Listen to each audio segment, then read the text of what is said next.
Hey Star Wars fans, it's a fellow fan here, Michael.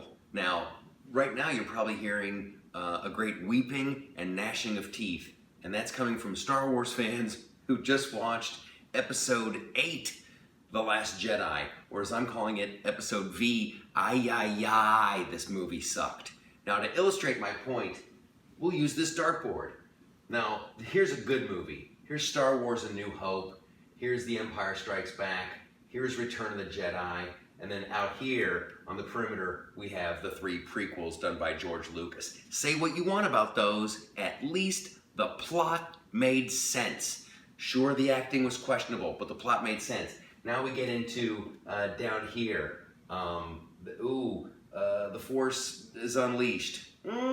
It's fun to be back, but it's not making sense. Now we're down here with The Last Jedi. This was horrible. This was horrible. Everything they set up in the first movies meant nothing now. The entire movie, it's spoiler city. It is spoiler city. If you don't want to know what happens, turn it off now. But here you go. Master Luke, I got your lightsaber. And he's like, boink, throws it over his shoulder. He doesn't care. He's too busy drinking space alien milk. Why we had to see that, I don't know. The little porg things, that's just a cheap attempt to sell some stuffed animals. They do nothing. They add nothing to the plot.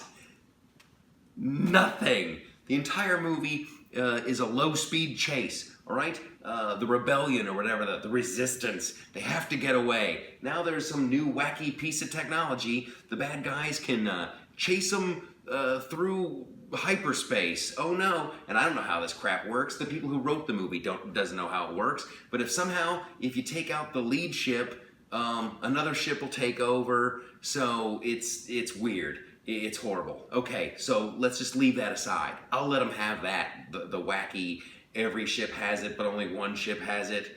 It makes no sense. But there's a caravan of ships, and they can't escape. Okay, now let's go on.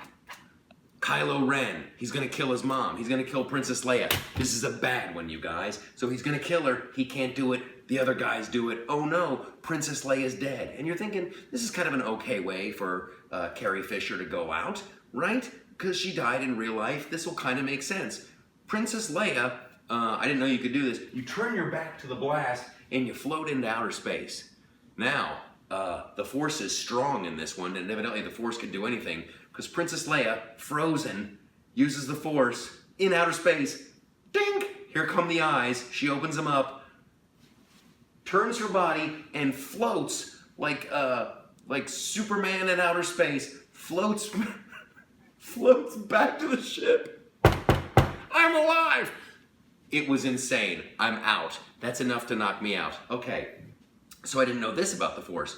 Turns out Kylo Ren and what's-his-girl, the Academy Award-winning actress, you can astral project your body and have conversations across time and space. Hey, I'm on this planet, you're on that planet, but we're talking and we're touching. I didn't know you could do this, right? Qui-Gon Jinn couldn't do it. Yoda couldn't do it. Mace Windu, no Jedi could do it. Obi-Wan sure as hell couldn't do it, because if this is a typical Jedi power, back here in New Hope, when Obi-Wan had to turn off the little tractor beam from the Death Star, maybe he could have astral projected and done it. But you can't do it. It doesn't make sense. Moving on, I have a whole... Oh, Emperor Snoke. Who's this guy? He gets Rey in his little evil lair, and who decided what this douche was gonna wear? Right? Snoke, the bad guy, wearing a gold lame jacket, hanging out in a Vegas disco. What? This is the supreme bad guy? And you're probably going, oh, I know who this is. This is Darth Plagueis. This is the guy who knew how to conquer death. You know what? You're never gonna find out. Guess why? Because Snoke is like, I can read your mind. I know what you're thinking. I know what you're thinking before you're even thinking it. Now, while he's bragging about how he knows what you're thinking, old Kylo Ren uses his Force powers on a lightsaber and just stabs him. Ridiculous! So you never find out who the guy is. You never find out where he got the scars or the gold lame welcome to outer space Vegas jacket. It's ridiculous and stupid, and frankly insults my intelligence. Okay, moving on. Oh, now we've got Laura Dern. Oh, she's the head of the Resistance. because Princess Leia is still waking up from her popsicle flight. So Laura Dern, they're like, do you have a plan? She's like, oh, I have a plan. Could you tell us? No one knows. Why not? Why not? Why not tell people the plan?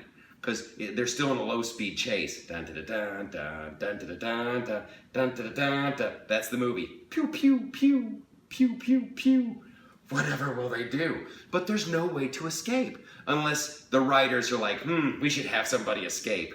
So little Finn and some Asian girl, I think her name is, we want this movie to do good in China. I think that's her outer space name is Demographic.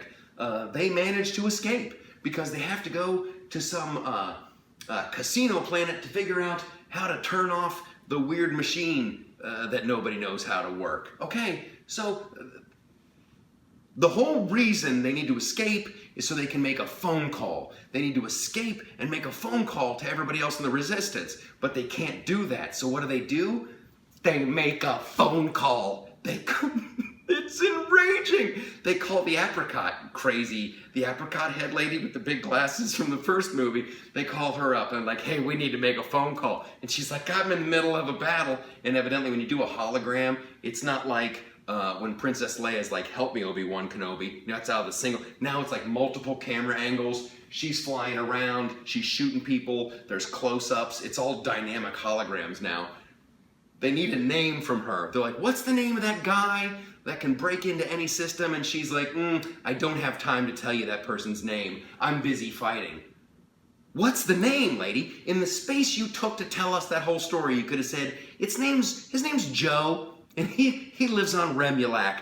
But she doesn't do that. She's like, you'll recognize him by his lapel pin. What are you talking about? What's his name? It's the lapel pin on the casino planet. Are you stupid?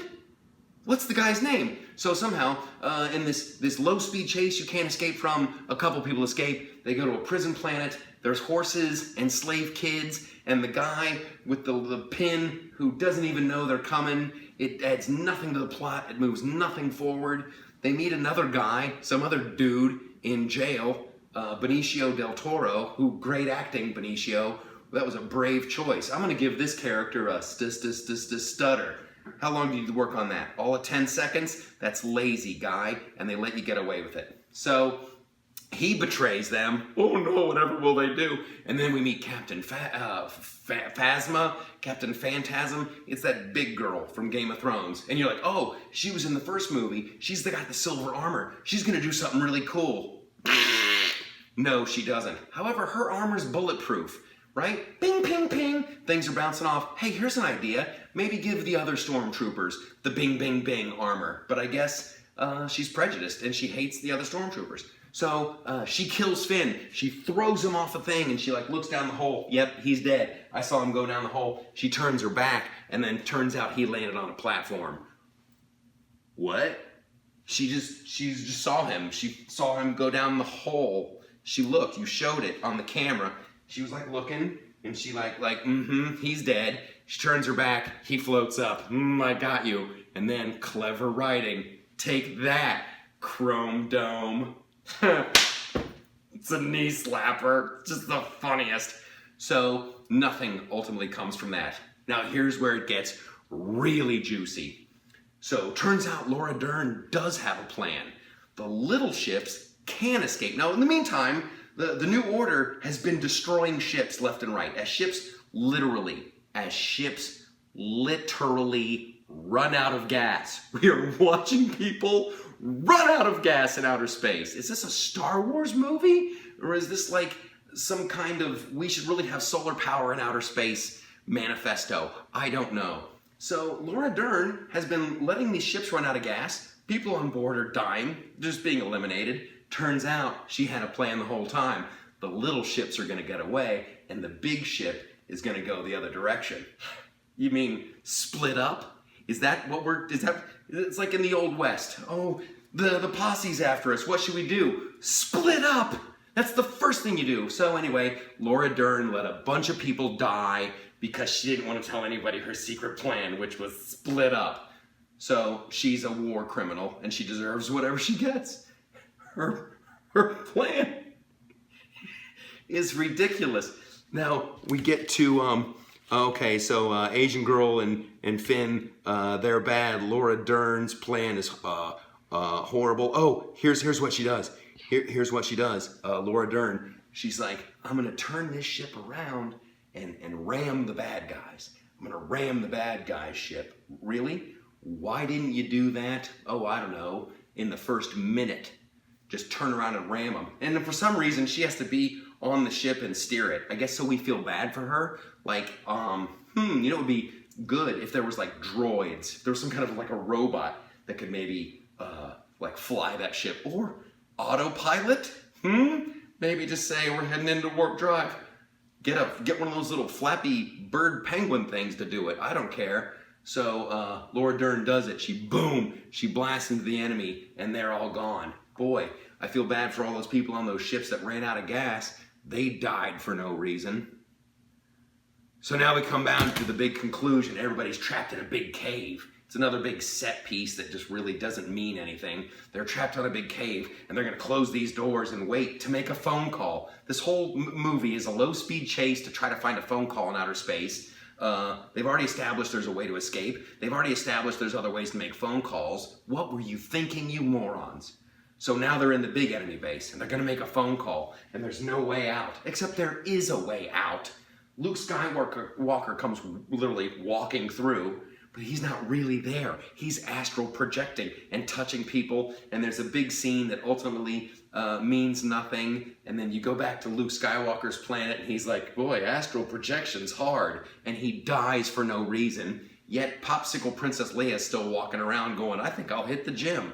It's insane and stupid, and there is a way out. There's all the little crystal foxes have left through a hole in the back, but oh no, you can see daylight through the holes, but there's rubble in the way. Whatever will our heroes do? Oh, I don't know. Pick up one of the guns that everybody has and pew, just blast it? Literally, they have a scene in the movie where Rey, boom, blasts a hole in a wall. So we've established that all you have to do is go bing, and you're done, and you're out.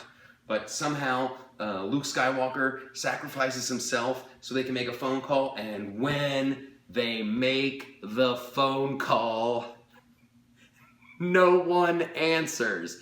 Even the people in the movie agree that this is dumb as hell, and they don't pick up the phone. It's like, hi, this is Princess Leia. I'm in the middle of a really, really bad movie. There's plot holes, there's logic problems. It's really kind of episodic and doesn't make sense. It's just like pretty pictures. Could you come and save us? Hello? Hello? Hey, no one really cares about the Resistance. Oh, I should tell them. We've got cool rings. We got a ring, and you flip it open, you got the little rebel thing. Okay, all right, well, if you have a chance, send help. It doesn't matter. You learn nothing. Nothing gets moved forward. People are dying left and right, and it just doesn't matter. This isn't the Star Wars I know. This is a horrible, the little black bad robot. Ooh, we're gonna sell a lot of that. He does nothing. He does nothing. It's all a bunch of nothing that doesn't matter. So, Disney, executives, people in charge of Star Wars, get it together. Because you don't want to be down here. You want to at least hit the board. And right now, swing and a miss. I had to get this out. This was therapy for me. I hope Han Solo's better. And wait, you know what the name of the Han Solo movie is? Han Solo. So right now, no one's wearing their thinking cap. It's stupid town. Get it together. Don't ruin this franchise. I can't continue. Turn it off. Turn it off.